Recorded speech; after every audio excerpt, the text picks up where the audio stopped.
The baby is 99.9% yours. The doctor's voice was calm, almost routine, but to Ethan Carter, it sounded like the world had just cracked open beneath his feet as he stared down at the report in his hand, the numbers blurring for a second before snapping back into focus. Cold and undeniable, his jaw tightening as a low, disbelieving breath escaped him.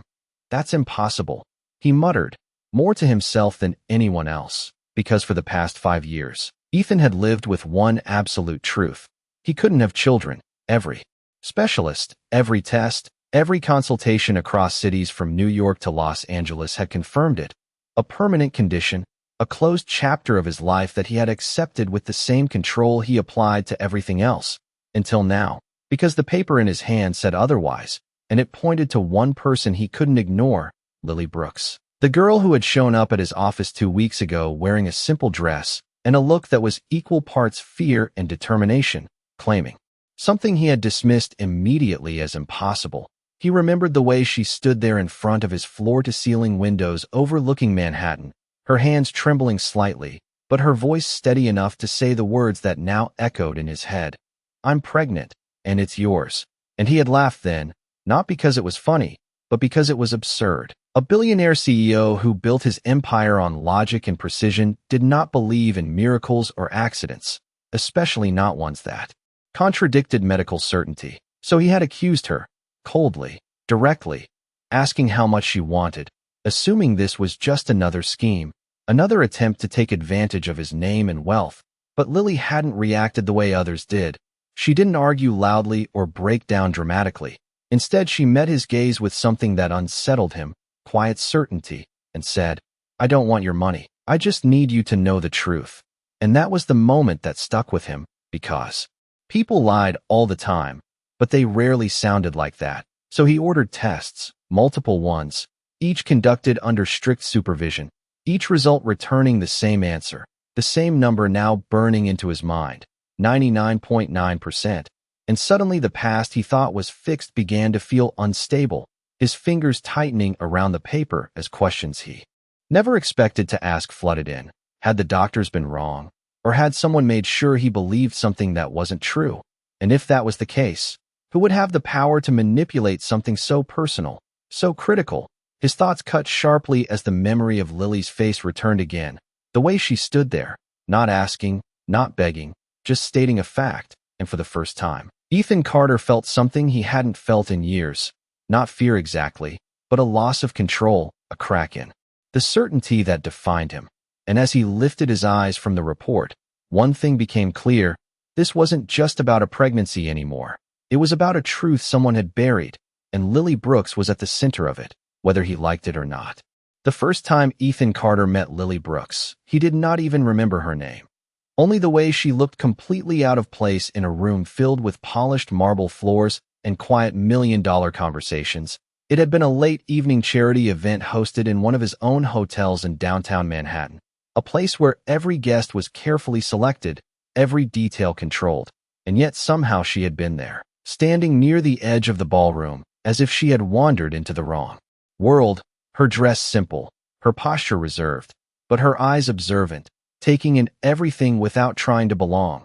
Ethan had noticed her not because she tried to get attention, but because she did not, and that alone made her different from everyone else in that room.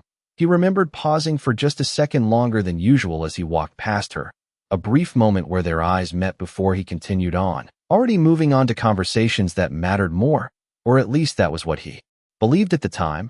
Hours later, after the event had ended and most of the guests had left, Ethan stepped outside into the cool night air, his driver waiting by the curb, the city lights reflecting off the wet pavement after a light rain, and that was when he saw her again, standing alone near the entrance, struggling with a phone that clearly was not working, her expression shifting between frustration and quiet panic as she glanced around, as if trying to decide what to do next. Ethan should have ignored it. He always ignored things that did not concern him. But something about the situation felt different. Maybe it was the way she hesitated before asking anyone for help, or the way she seemed determined not to appear desperate, even when she clearly needed assistance. So instead of walking past, he stopped, his voice calm but direct as he asked if she needed help. Lily looked up, surprised. clearly not expecting him to speak to her. And for a moment, she almost said no. That instinct to refuse help already forming. But then reality caught up, and she admitted that her ride had canceled and her phone had died, leaving her with no way to get home. Ethan glanced at his watch, calculating, then simply told her to get in the car, offering no further explanation, no unnecessary kindness, just a solution. During the drive, silence filled most of the space between them, broken only by brief answers when he asked where she lived, a small apartment several miles away in a part of the city he rarely thought about. But as the car moved through the streets, something shifted, not dramatically, not in a way that either of them would recognize immediately, but enough to leave an impression. Lily thanked him when they arrived, her voice sincere but not overly grateful, and as she stepped out of the car, she paused for just a second, looking back at him as if she wanted to say something more, but then she did not. And the moment passed. Ethan watched her walk away, before signaling the driver to leave, already returning to his usual mindset, already placing the encounter into a category of things that did not matter, except now. Sitting in his office with the truth unraveling in front of him, he realized that night had not been insignificant at all, because it did not end with a simple ride home. There had been a second encounter, one he had almost forgotten, a night when control slipped just enough to change everything, and now that forgotten moment was no longer something he could ignore, because it had come back with consequences he could not erase. The second time Ethan Carter saw Lily Brooks was not planned, not calculated, and definitely not something he would have allowed if he had known what it would lead to. It happened 3 nights after the charity event, in a quiet corner of the city far from the polished image of his usual world. Ethan had just left a private meeting that had not gone the way he wanted, a rare moment where control slipped through his fingers, and instead of returning to his penthouse, he told his driver to take a detour, something he never did. The car stopped near a small late-night cafe tucked between older buildings, the kind of place that did not care about status or reputation, only serving whoever walked in, and for reasons he could not fully explain, Ethan stepped inside, the warm light and soft background music creating a contrast to the tension still lingering in his mind. He ordered a drink, something simple, and chose a table near the window, expecting nothing more than a few minutes of silence before leaving. But then he saw her again, Lily Brooks, sitting alone at a table across the room, a notebook open in front of her, her attention focused as she wrote something down, her hair slightly messy as if she had been there for hours, completely unaware that anyone was watching. Ethan felt that same brief pause again, the same unexpected recognition, and before he could question it, he found himself walking over. Lily looked up as he approached, surprise flashing across her face before she recognized him, and for a moment neither of them spoke. As if both were trying to understand why this meeting was happening again, Ethan broke the silence first, asking if she always worked this late, his tone neutral, almost casual, something that did not match his usual demeanor. Lily hesitated before answering, explaining that she had 2 jobs and used whatever time she had left to study, her voice steady but honest, and that honesty was disarming in a way Ethan was not used to. They talked longer than expected, about simple things at first, the city, work, small frustrations that felt insignificant compared to his usual conversations, yet somehow more real. Lily did not treat him like a billionaire, did not ask about his business or his money, and for once, Ethan did not offer that information. He let the conversation exist without status, without expectations, and as the hours passed, the distance between their worlds seemed to blur just enough for something unplanned to form. It was not dramatic, not overwhelming, but it was real, a connection built on a moment where both of them stepped slightly outside who they were supposed to be. When the cafe began to close, neither of them seemed eager to end the night. But reality returned in small ways, the staff cleaning up, the lights dimming, the quiet reminder that time was moving forward. Ethan offered to drive her home again, and this time Lily did not hesitate to accept. The ride was quieter than before, but not uncomfortable, filled with a different kind of awareness, as if both understood that something had shifted. When they arrived, there was a brief pause, a moment where neither moved to leave immediately, and in that space, something unspoken passed between them, not forced, not planned, just a decision made without words, a step taken without fully considering the consequences. And while nothing about that night was reckless or inappropriate, it was enough to create a bond that neither of them expected to carry forward. The kind of moment that feels small when it happens, but later reveals itself as the point where everything began to change. And now, standing in the present with answers he could no longer deny, Ethan realized that night was not just a memory. It was the beginning of a truth that had been waiting to surface, a truth that now demanded to be faced whether he was ready or not. When Lily Brooks walked into Ethan Carter's office 2 weeks later, she had already rehearsed the moment in her head more times than she could count. But nothing about standing in front of him felt the way she expected. The space itself was intimidating, glass walls stretching high above the city, every detail designed to reflect power and control, and Ethan stood behind his desk exactly as she remembered, composed, distant, unreadable, as if the night they shared a quiet conversation in a small cafe had never happened. His eyes locked onto hers with sharp focus as he waited for her to speak, and for a second, Lily almost turned around and left, almost convinced herself that this had been a mistake. But then she remembered the test results in her bag, the reality she could not avoid, and she forced herself to take a step forward, her voice steady even though her heart was racing. As she said the words that would change everything, "I am pregnant," the silence that followed was immediate and heavy. Ethan did not react the way she feared. There was no shock on his face, no visible emotion at all. Just a slight narrowing of his eyes as he processed what she had said. And then, after a brief pause, he asked the question that cut straight to the point. "And you think it is mine?" It was not even phrased as a question, more like a statement he already doubted. Lily met his gaze, refusing to look away as she nodded, explaining that there had been no one else, that the timing matched exactly, that she would not have come here if she was not certain. But Ethan's expression did not change. If anything, it became colder, more controlled, as if he was already placing this situation into a category he had dealt with before. "Do you have any idea how many people have tried something like this?" he said calmly, walking around his desk, his presence suddenly closer, more imposing. "If this is about money, you should be honest about it." Lily felt the sting of his words, but she did not raise her voice, did not react the way he expected. Instead, she reached into her bag and placed a small envelope on the table between them, her hand steady as she slid it toward him. "I am not asking for anything," she said quietly. "I just need you to know the truth." Ethan glanced down at the envelope before opening it, his eyes scanning the document inside. A medical report, confirming the pregnancy, the details precise, professional, difficult to dismiss immediately, but still not enough to convince him. He let out a short breath, shaking his head slightly as if the entire situation was an inconvenience. "You are either mistaken or you are lying," he said, his tone firm, controlled. "Because I cannot have children." The certainty in his voice was absolute, something he had believed for years without question, and for the first time, Lily hesitated, not because she doubted herself, but because she realized this was not going to be as simple as telling the truth and being believed. "Then something is wrong," she replied, her voice softer now, but still unwavering.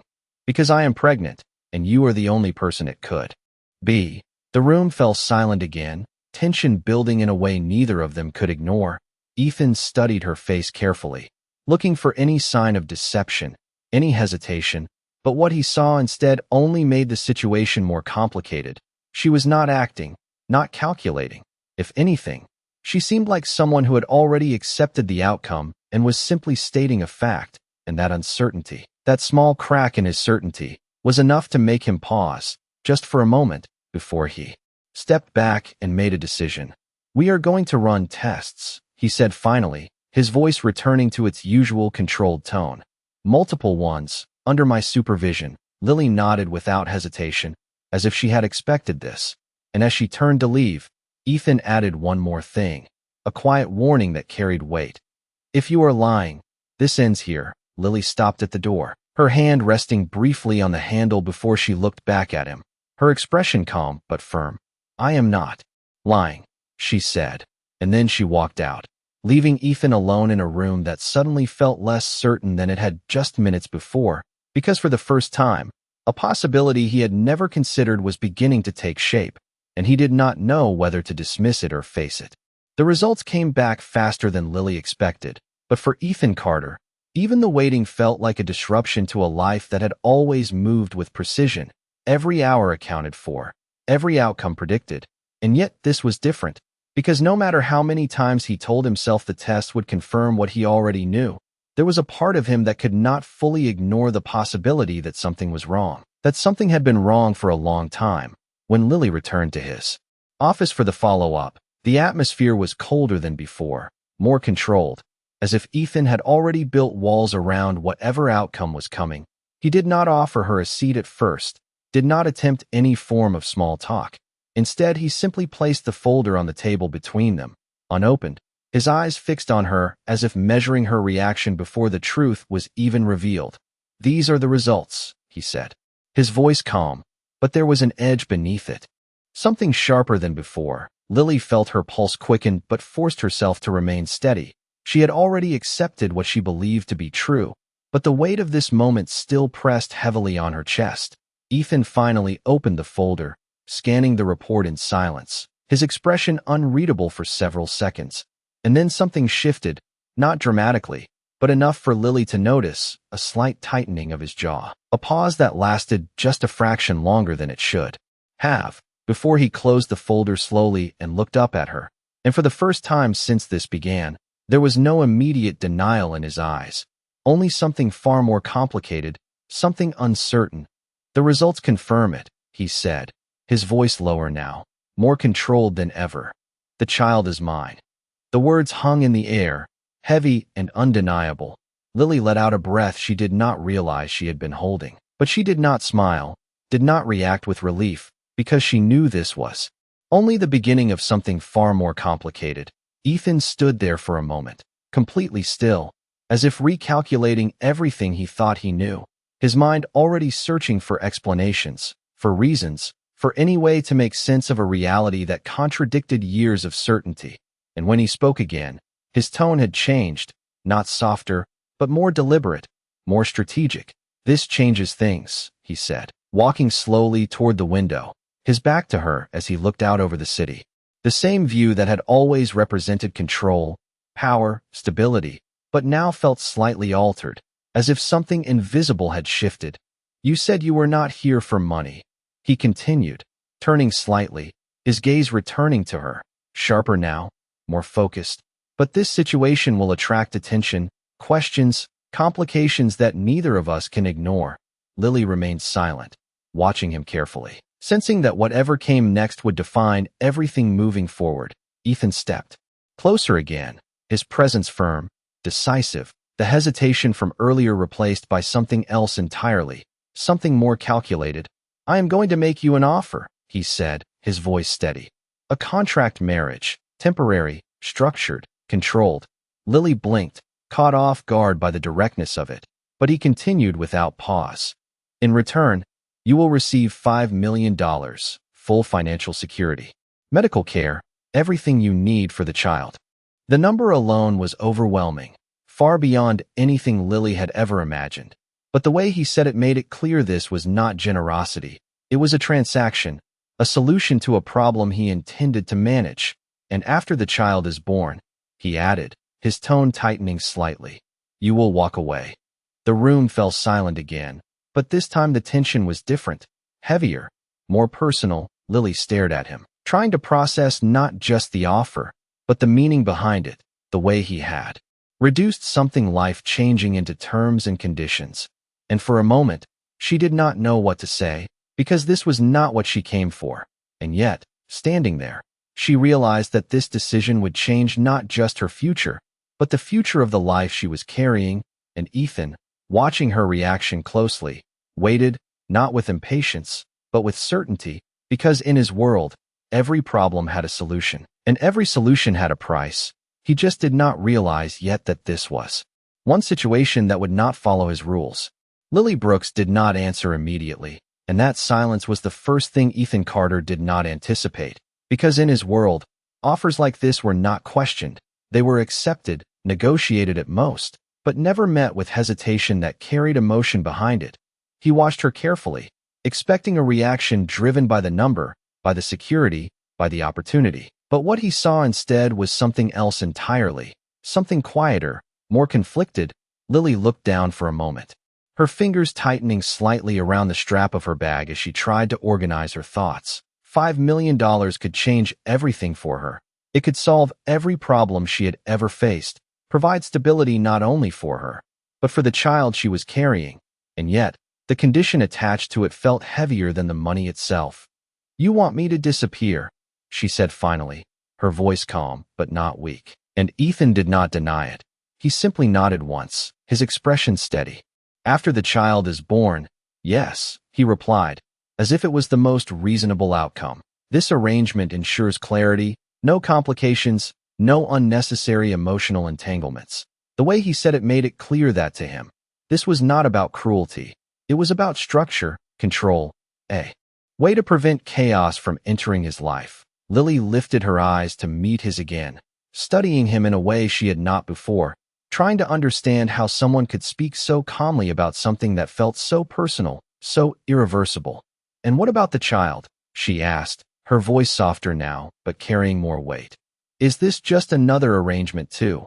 Ethan paused for a fraction of a second, not because he did not have an answer, but because the question itself forced him to consider. Something beyond logistics, beyond contracts, something he had not allowed himself to think about yet. "The child will have everything," he said after a moment, his tone firm, almost defensive. "Education, security, opportunities, a future without limitations." Lily nodded slowly, acknowledging the truth in his words, because he was not wrong. But something about the way he framed it felt incomplete, as if he was describing a life built on resources rather than connection. "And a mother," she added quietly. And that was the moment where the conversation shifted again. Ethan's expression tightened slightly, not with anger, but with resistance, as if this was the one variable he had not fully accounted for. "You agreed you were not here for anything else," he reminded her, his voice returning to that controlled edge. Lily held his gaze, unflinching. "I said I was not here for your money," she corrected gently. "I did not say I would give up everything that matters." The tension between them grew, not explosive, but steady, layered with unspoken truths and conflicting priorities. Ethan turned away for a moment, running a hand through his hair as he processed this unexpected resistance. Because this was no longer a simple transaction, it was becoming something more complex, something that required more than just numbers and conditions. When he faced her again, his tone had shifted slightly, less rigid, but still firm. "This is not a decision you have to make right now," he said, giving her a way out of the immediate pressure. "Think about what this means for you, for your future." Lily took a slow breath, nodding once, because despite everything, she knew he was right about one thing. This decision would define everything moving forward, not just for her, but for the child she was carrying. As she turned to leave, the weight of the moment stayed with her, heavy but clear, and as the door closed behind her, Ethan remained standing in the center of the room, staring at the space she had just occupied, realizing that for the first time, a situation he thought he could control was beginning to move beyond his expectations, because Lily Brooks was not responding the way anyone else would, and that made her the one variable he could not predict. Lily Brooks spent the next 2 days trying to return to a normal routine, but nothing felt normal anymore. Every decision, every small moment carried a weight it did not have before, because now she was not just thinking for herself, she was thinking about a future that had suddenly become uncertain and complicated. She continued working her shifts, answering calls, organizing schedules, pretending that everything was the same. But her mind kept returning to the same question: what kind of life could she give her child on her own? And what kind of life would that child have in Ethan Carter's world? The contrast between those two realities was impossible to ignore. One offered stability, security, opportunities she could never provide alone, while the other offered something harder to define, something emotional, something that could not be written into a contract. And that was where her hesitation lived, because she knew that accepting his offer meant giving up control in a way she had never experienced before. On the other side of the city, Ethan was not waiting passively. He had already initiated something else entirely, something Lily had not anticipated. Within hours of their conversation, he had assigned his private team to review every medical record connected to his past diagnosis, every test, every consultation, every detail that had led to the conclusion he could not have children. And what they began to find did not make sense. Small inconsistencies at first, timelines that did not fully align, records that had been updated without clear explanation, nothing obvious, nothing dramatic, but enough to raise questions. And Ethan did not ignore questions. He pursued them with the same intensity he applied to building his business. Because if there was one thing he trusted, it was evidence, and the evidence was beginning to suggest that something had been altered, something had been controlled. And the more he looked, the more that possibility became difficult to dismiss. Late that evening, he received a call from one of his senior advisors, a man who had worked with him for years, someone he trusted to deliver facts without exaggeration. There are discrepancies, the man said carefully. Not enough to prove anything yet, but enough to justify a deeper investigation. Ethan stood by the window as he listened, the city lights reflecting in the glass, his expression calm, but his mind moving quickly. Because if his diagnosis had been wrong, or worse, manipulated, then the implications went far beyond a single mistake. It meant someone had influenced a decision that shaped his entire life, and that was not something he could accept. Find everything, Ethan replied, his voice steady but firm. I want full records, original files, and I want to know who had access. When the call ended, he remained standing there, silent, the weight of what he was uncovering settling in slowly. Because for years he had built his life around a certainty that now felt fragile, and at the center of that shift was Lily Brooks, the one person he could not categorize, the one person who had introduced a variable he could not control. The next morning, before Lily could make any final decision, she received a message she did not expect, a simple instruction from Ethan's assistant asking her to come to his residence instead of his office. The change in location alone was enough to make her pause. Because this was no longer just a business conversation, it was something more personal, something that extended beyond contracts and numbers. And as she stood outside the building later that day, looking up at the towering structure that represented a world so far removed from her own, she realized that whatever decision she made next would not just define her future, it would tie her to a truth that was still unfolding, a truth Ethan himself was only beginning to uncover. And neither of them yet understood how deep it would go.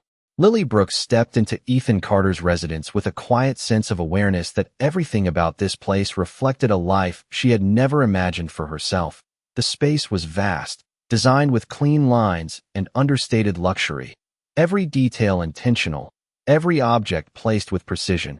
And yet despite its size, there was a noticeable absence of warmth, as if it was built for function rather than comfort.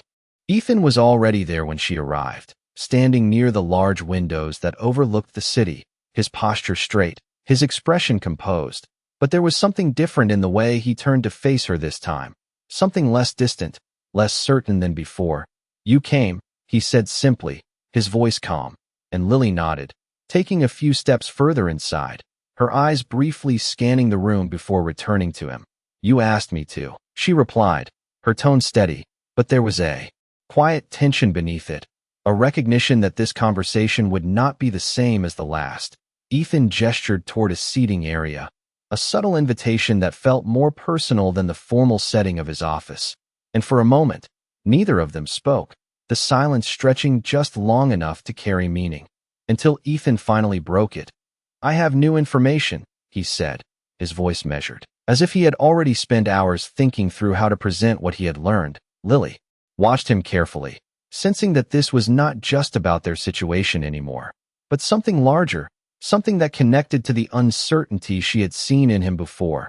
The diagnosis I told you about, he continued, his gaze steady. It may not have been accurate.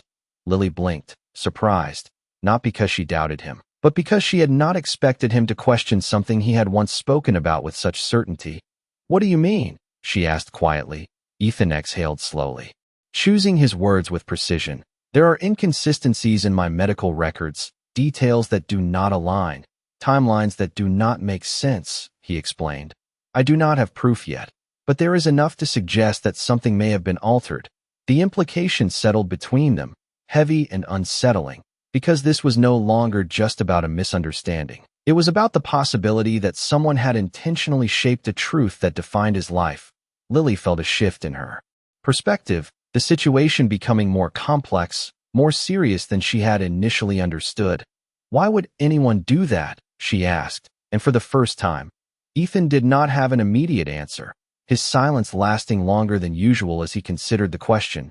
Because in his world, control was everything, and the idea that someone could have manipulated something so personal meant there was a level of intent he had not yet identified. "I am going to find out," he said finally, his tone firm, carrying the same determination that had built his success. But beneath it, there was something else, something more personal, something that made this investigation different from any business decision. Lily nodded slowly, absorbing the weight of what he was saying.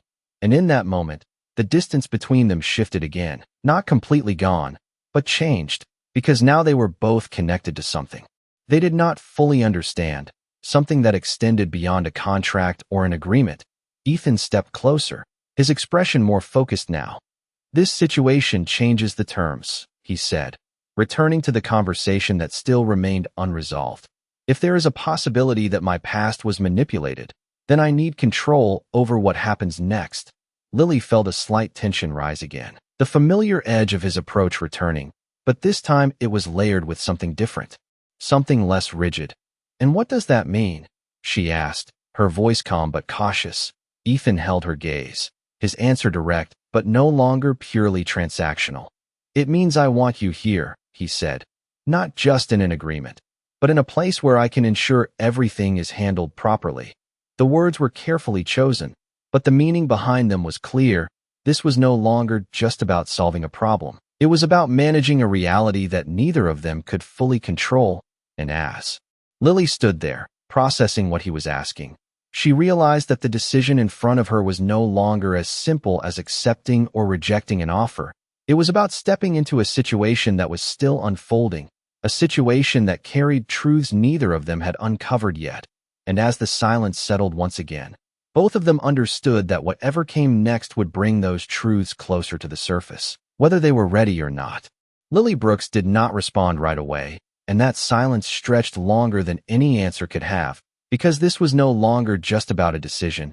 It was about stepping into a world that could change her life in ways she could not fully predict. She looked around the space again, the quiet elegance, the controlled environment. Everything about Ethan Carter's life felt stable on the surface, but now she knew there was something beneath it, something uncertain, something even he was still trying to understand.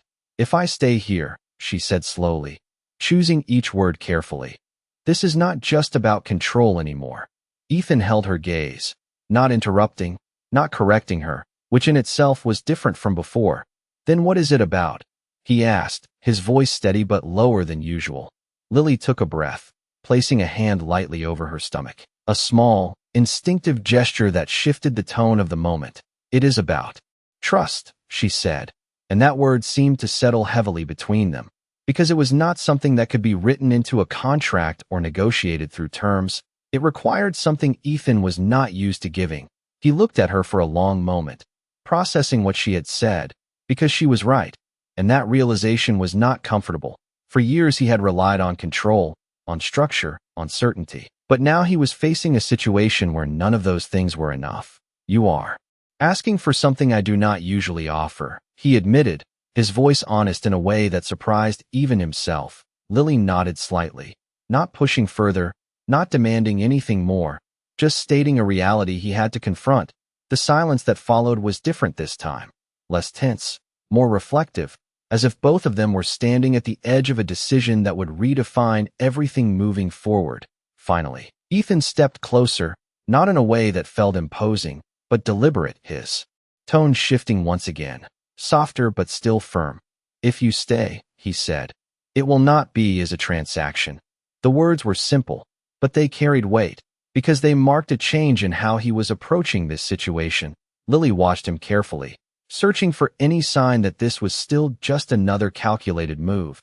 But what she saw instead was something more genuine, something that had not been there before. "Then what would it be?" she asked quietly, and Ethan paused, not because he did not want to answer, but because for the first time, he did not have a fully defined structure to rely on.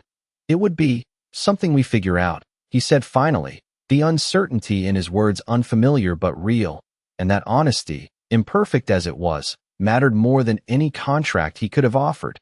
Lily let out a slow breath, the tension in her shoulders easing just slightly, because this was the first moment that felt less like a negotiation and more like a possibility. But even as that shift began to take place, neither of them fully understood what was still waiting beneath the surface, because while they were beginning to build something new, Ethan's investigation was still ongoing, and the truth behind his past had not yet been revealed. A truth that could change everything they were starting to create. As if on cue, his phone buzzed on the table nearby, the sound cutting through the quiet moment. Ethan glanced at it briefly, his expression tightening just enough to signal that whatever message he had received was important. Lily noticed the shift immediately, the way his focus changed, the way his posture became more alert. "What is it?" she asked, her voice calm but attentive. Ethan picked up the phone, his eyes scanning the message quickly, and for a second, something in his expression changed again. Not confusion this time, but recognition, as if a missing piece had finally been found. He looked up at Lily, the weight of what he had just learned clear in his gaze. "I think I know who changed my records," he said, his voice lower, more serious than before, and in that moment, both of them understood that whatever came next would not just affect the past. It would determine the future they were only beginning to step into.